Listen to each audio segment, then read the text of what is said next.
Reason why Ijaw people cannot forgive Ironsi and Ojukwu. On February 12, 1966, the first bullet of a rebellion was fired in Nigeria by a soldier who was a member of Niger Delta Volunteer Force led by one Isaac Daka Boro, a major in the Nigerian army. Isaac Boro troops that was more than 1,000 men was strong strong was out to free Niger Delta area from the yoke of Nigeria and become an independent country on its own. He was not happy with the decadence ravaging the Niger Delta area. He was convinced that the bird that was laying the golden eggs that was giving Nigeria revenue for our development was never given a commensurate treatment and appreciation in terms of development projects that could benefit the people and raise their standards of living. To Boro, this was annoying and must not be allowed to continue. After his brilliant performance in secondary school, he became the president of a student union government at the University of Nigeria, Nsukka. That perhaps could be said to be the place where he caught his leadership teeth. At the time of this revolution, Nigeria was just about 6 years old as an independent nation. Nigeria severed her colonial umbilical cord from Britain, the mother country, on October 1st, 1960. Isaac Boro, who displayed streaks of leadership in his secondary school days, obtained the best school certificate result at Hosei College, Warri in 1957. Ironically, a jackboot junta led by 5 majors failed coup was hijacked by Major General Ironsi, who truncated the democratically elected government of the late Sir Tafawa Balewa, thus not only sacking the Prime Minister but also the premiers, members of the Houses of Legislature at the federal and regional levels, and of course suspended the 1962 Republican Constitution. The Niger Delta revolt was to Major General Ironsi, who was the head of state, an affront and insult that must not be allowed to succeed. Ironsi, who had faced fire hostility on different battlegrounds in Africa and other parts of the world, was literally boiling with anger as he resolved to quickly wipe out the Niger Delta Volunteer Force in the Niger Delta area to avoid a version of focus on his agenda for the development of Nigeria. Iransi could not believe that a revolt in the army could come so soon after the first coup d'etat. It was nothing but balkanization of a country which must be prevented.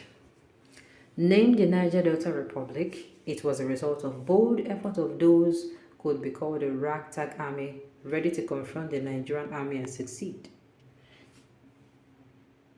Now, the thing is, this history can never be complete.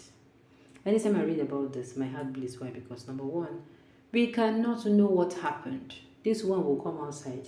If you listen to the Nigerian history, the Northerners will tell you a different version.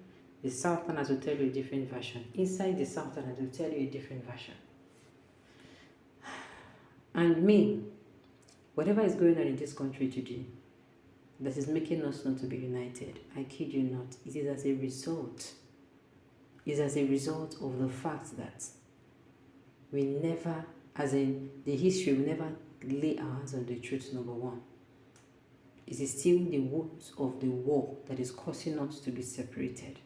The war has ended, but the consequences of the war is what is keeping us the way we are today. Because if me and you get one heart, waiting government that you could enter streets since, we will be ready to sacrifice more to make sure that this country is better. This country gets better.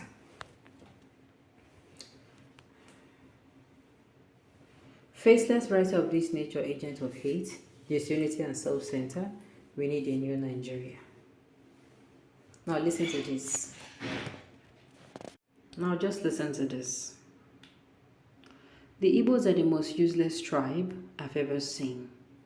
In those days, immediately after independence, Ijaw people wanted to stay on their own, but the miscreant Ojukwu and Ironsi arrested Major Jasper Adakaboro and sent him to prison a year after the same useless Ojukwu wants his own Biafra nation. Whom do you expect to support you? Since you want to stay with the Nigerian state, we die here. I promise the Igbos you will continue to be marginalized. Mind you, the Ijaw people have produced presidents, so this is how the Igbos will continue to suffer amongst yourself and to the Nigerian state. Useless tribe. united Nigeria will stand. Now, I don't know the kind of history this person has read.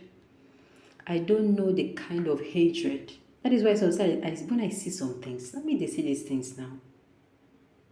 Let me they see these things. I don't just read it, I read it from where this thing is coming from. Do you understand? From where I would want to find out what thing go make this person come outside, go come talk like this. It dey come from hate from somewhere. Whether maybe in person, maybe in the generation, wetin say make I talk, maybe in generation follow or something like that, or the part of the history wey in here, we are still suffering from the consequences of the war. Na him make we no fit come together, come unite against politicians. For this so-called pain we think we are feeling, we are able to plunge ourselves into more pain. If we not get united, this country cannot break free. The politicians will continue to be using us like rags. They go point your pikin hand, your pikin go work for them, they will give your pikin small money. Next time they call your pikin go. Yes, one day they will call your pikin, make you go, you will come back. And it continues. Now listen to the reply somebody gave him. You have no sense. If Ojukwu, who was not carried along by a short-sighted attacker, how do you expect him to expose himself to treason and attended death by playing along? Know this today. No single southern nationality could have succeeded alone then and even now.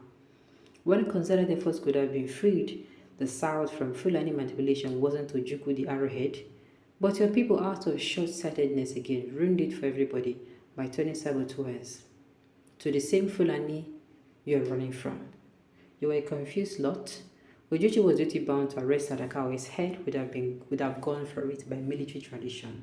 He had no choice. Even your elders that should have wised up